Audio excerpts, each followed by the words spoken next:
And realistically, you and I are the only creatures born on this planet that's born with the ability to choose. You see, all the other creatures are born with what we call instinct. They do things and they don't even have the capacity to question it. It's like geese fly south. Bears hibernate. Salmon swim upstream. They don't know why they do that. It's built into them. They can't change it. But you and I create our own success and failure every day because we put into place actions and ideas that's going to shape and form our future, don't we? Now, for some folks, those actions and ideas lead them to achieve great things. As Zig Ziglar used to say, those folks are going to end life with most of the things money will buy and all the things money won't buy. But yet there's other folks, because of their actions and ideas, their life's like a roller coaster. They're up one day and down the next. They never really institute all the principles in order to stay successful. And then there's one or two more, a few others, and we probably all know one or two, that because of their ideas, their actions, they end up living in the bottom layers of society. Broke, busted, disgusted, angry, frustrated, and most of them die an early death, all because of choices that they made. Now, I'm here to tell you this afternoon, success or failure for you and I is not a matter of luck. It's not a matter of circumstance or fate or the breaks or who you know or any of those cliches that a lot of folks use as an excuse. It is, however, following a set of guidelines, understanding how we made, understanding how our brain functions. Now, there's a couple of really good books that I like. One of them was by Dr. David Stoop. It's titled Rethink How You Think. It's in layman's terms, tell you how to use this thing up here to get where you want in life. I read another one, my wife and I were on a cruise a few weeks ago by Sky Chilton called The Rewired Brain. Both those books, phenomenal at telling you how this subconscious works, because what they did was tell you that you got two important parts to your brain. You got a conscious mind and a subconscious.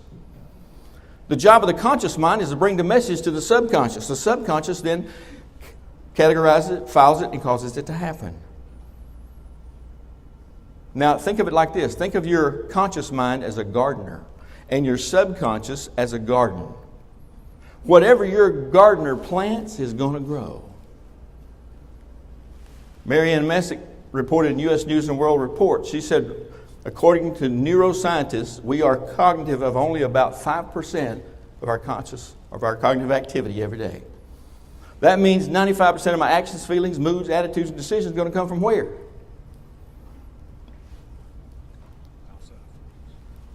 Subconscious. Things I've already planted in there. How many of you have ever driven to work or home and forgot how you got there? Yeah. Why? Because you've done it so often, it just happens. You do it. And we call it muscle memory. It's the way success happens. You have to plan it in there. You got to think about it, talk about it. You got to plan it in there for it's ever going to happen. That's why I like what Earl Nightingale said. Now, he figured this out long before we had the neuroscience studies and the psychological studies.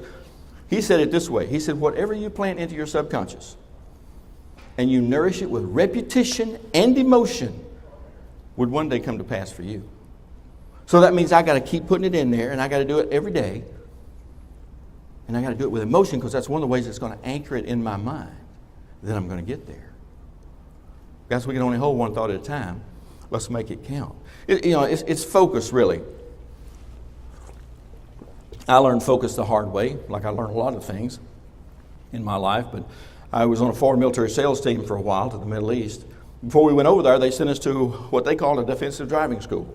It's much like a race car school. After a few hours in the classroom, they put you in a stock car, give you a 5-point harness, put a helmet on you. And that helmet had blinders that stick out about 8 or 10 inches. And they buckle that helmet to the headrest so you can't move your head. You have an instructor in there also who has controls.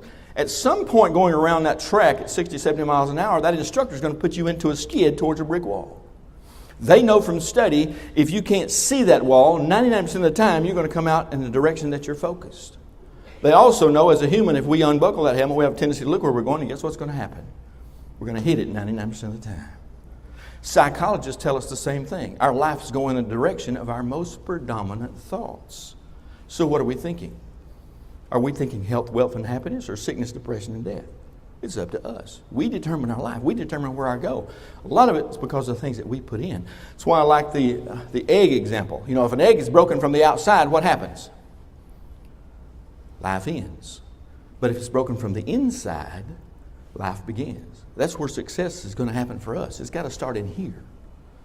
It's got to start up here. When it does, that's when we can achieve the things that we want to achieve.